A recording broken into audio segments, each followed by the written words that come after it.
The backside 360 shove it is kind of the staple 3 shove in freestyle. It's the normal one, it's the one that most people learn first.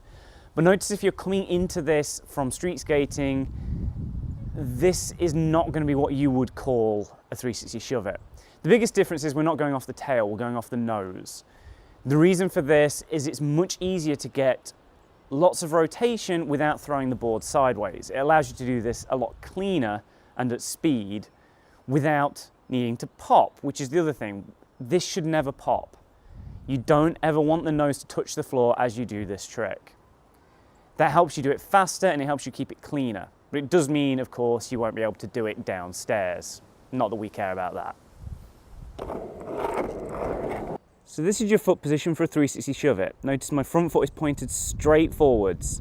Not at a slight angle, it's got to be pointing straight along the length of the board. And my back foot is directly across the tail of the board. If you've never done a shove it from this position, this is going to feel a bit unusual. It might even be uncomfortable to begin with. But there's a good reason that we do shove it's this way in freestyle. First of all, it means that we get a cleaner takeoff. By which I mean, because we can press off our front foot this way, we can jump forward to meet the board. It's much easier to stay with it. But also, we don't even have to jump as far.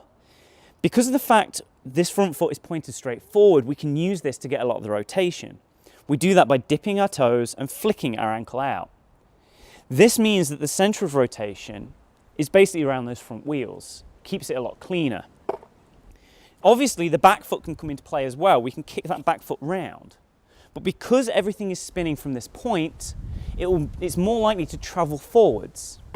If you were to do this from a more modern stance, something more ollie based, if you just spin it around the wheels, what happens is that foot kicks out backwards and the board flies off in that direction. That's why whenever you see 360 shove it's in street where they're popping from this stance, they have to pop. That impact with the floor helps stop it fly off into the distance. We don't need to pop, so we can do it from here.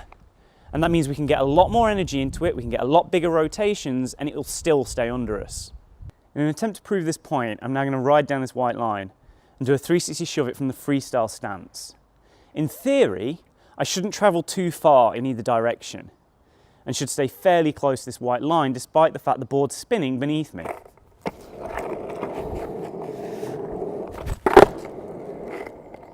In comparison, watch what happens when I roll down this line again, but do the 360 shove it off the tail instead of off the nose.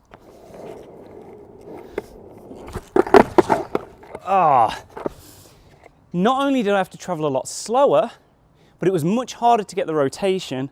I traveled miles sideways and the board was inherently unstable. There are some people who can do it well this way, but in my experience and in my opinion, it really isn't worth the effort. Now obviously I've already done a trick tip for the backside 180 shove it. As you might imagine, this is much the same, only bigger. Yeah, I'm saying that again. But when you did the backside one, there might have been a temptation to ignore me, ignore my guide for the front foot, and gone for a more kind of modern ollie-based stance with a more relaxed front foot position. That's not going to work well for the 360 shove it. You might have gotten away with it with a 180, but you try that with a 360 and you're either going to pop it or you're going to kick the board a mile away from you.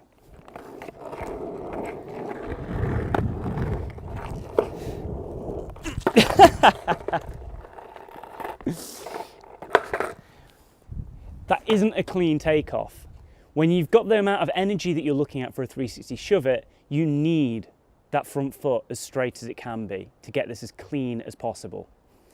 So with all that being said, assuming you've learned the 180 shove it properly, you're gonna have to make some adjustments to take it up to a 360-degree rotation.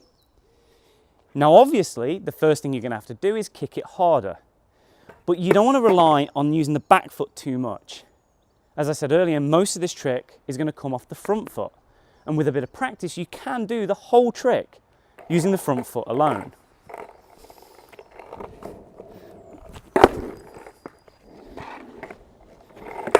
Now you'll notice that wasn't a particularly clean landing. Didn't look very nice at all. The reason is because I'm doing it in such a confined space to keep it in the frame, which leads us to the next point. Like a frontside 360 shove it, this trick is all about speed, it's all about momentum. The core idea, and the reason we're throwing it off the nose, is we're translating that forwards momentum into rotational energy. We're going to kick it around these front wheels and take as much of that rolling speed as we can and turn it into a spin. Doing this at a slow speed either outright won't work or it'll look horrible because you have to put in a lot of extra force to compensate. That was the same amount of energy that I use for my normal 360 shove-its, but at that speed, it doesn't work. In comparison, with a bit of space and a bit of speed, I can use the same amount of energy, but it'll go a lot further around. And just to redeem myself, that's also true for the one-footed one.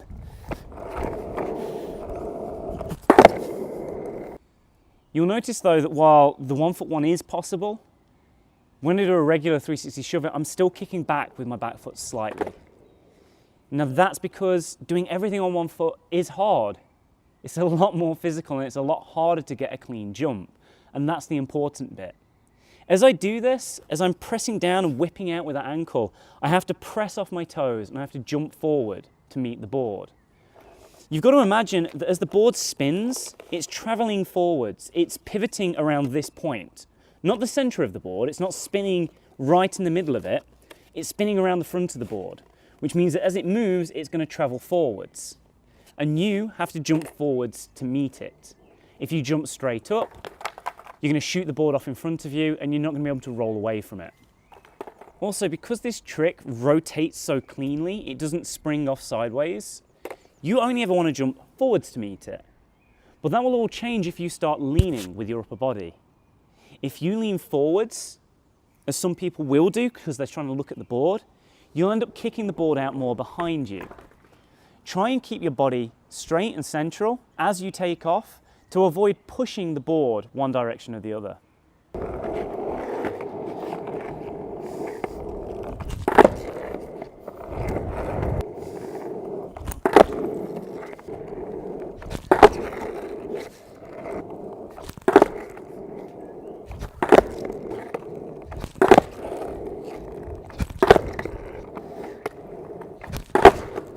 One last thought on this trick. Shove-its are one of those tricks that will work on pretty much any board, providing it's got a nose.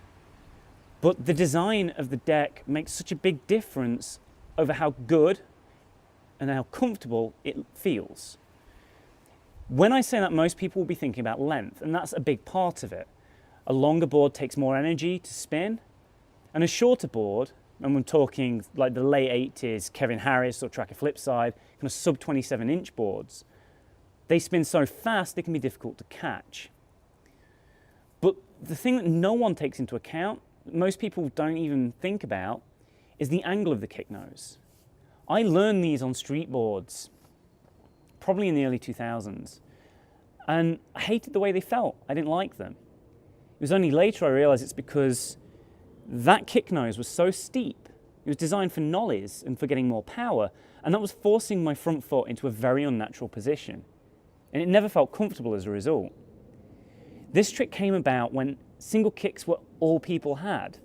There was no such thing as a kick nose. And on a flat nose, on a single kick, this feels incredibly good. It feels very comfortable. I'm not saying you have to ride a single kick to do these or to do them well, but if you're struggling with doing them on a street board, try moving to something with flatter kicktails. Good freestyle boards nowadays are designed around freestyle molds, which have mellower kicktails, and that makes a huge difference over how easy this feels. And while that may not be so important with 360 shove-its, it might just be the deal breaker when you start doing 540 shove-its later on.